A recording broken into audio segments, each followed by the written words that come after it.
महाकुंभ मेले के पीछे की कहानी क्या है? कुंभ मेला में जाने से पहले जान लीजिए इसका महत्व। माताएं एवं बहनें, हम पूरी जानकारी देंगे इस छोटी सी वीडियो में। माताएं एवं बहनों, अगर वीडियो पसंद आए तो मेरे चैनल को सब्सक्राइब जरूर करें। चलिए अब जान लेते हैं महाकुंभ से जुड़ी पौराणिक कथा। पौराणिक कथा के अनुसार जब देवताओं और असुरों के बीच समुद्र मंथन हुआ था, तब समुद्र मंथन के दौरान भगवान धन्वंतरी अमृत कुंभ यानी कलश लेकर प्रकट हुए। देवताओं के संकेत पर इंद्रपुत्र जयंत अमृत से भरा कलश लेकर बड़े भागने लगे और असुर जयंत के पीछे भागने लगे। अमृत कलश की प्राप्ति के लिए देवताओं और दैत्यों के बीच 12 दिन तक भयंकर युद्ध हुआ। माना जाता है कि देवताओं का एक दिन मनुष्य के 12 वर्षों के बराबर होता है। इस युद्ध के दौरान जिन जिन स्थानों पर कलश से अमृत की बूंदें गिरी थी, वहां कुंभ मेला लगता है।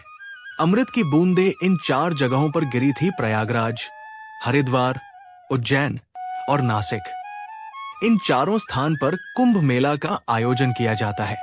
महाकुंभ पू 12 वर्षों के बाद महाकुंभ मेला का आयोजन किया जाता है।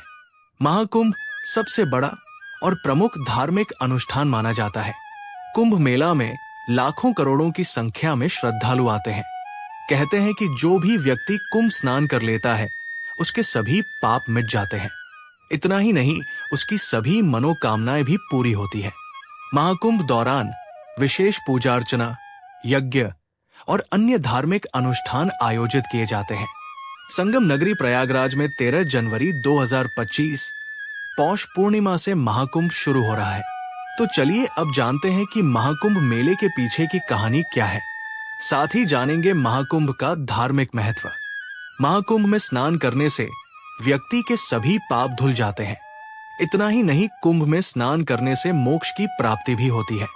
इसके अलावा कुंभ मेला आध्यात्मिक ज्ञान, सांस्कृतिक आदान प्रदान और सामाजिक समरसता का भी प्रतीक माना जाता है। लोग आध्यात्मिक ज्ञान और मानसिक शांति के लिए भी कुंभ मेला में आते हैं। बता दें कि महाकुंभ में नागा साधु से लेकर अन्य अलग अलग बड़े बड़े संत पधारते हैं, जिनका आशीर्वाद लेने के लिए श्रद्धालु दूर दूर से कुंभ मेला में शामिल होने आते हैं। अमावस्या के दिन इसी मुहूर्त में करे स्नान दान, कई गुना अधिक मिलेगा पुण्य फल। मौनी अमावस्या का दिन स्नान दान के लिए अत्यंत महत्वपूर्ण माना जाता है। कहते हैं कि इस दिन स्नान दान करने से कई गुना अधिक शुभ और पुण्यकारी फलों की प्राप्ति होती है। इस साल मौनी अमावस्या 29 जनवरी को मनाई जाएगी। माघ मास में आने वाली इस अमावस्या को माघी अमावस्या के नाम से भी जाता है। मौनी अमावस्या के दिन स्नान दान का विशेष महत्व है।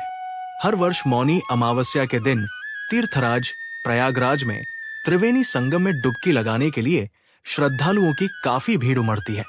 इस दिन त्रिवेणी में स्नान की वजह से इसे त्रिवेणी अमावस्या के नाम से भी जाना जाता है।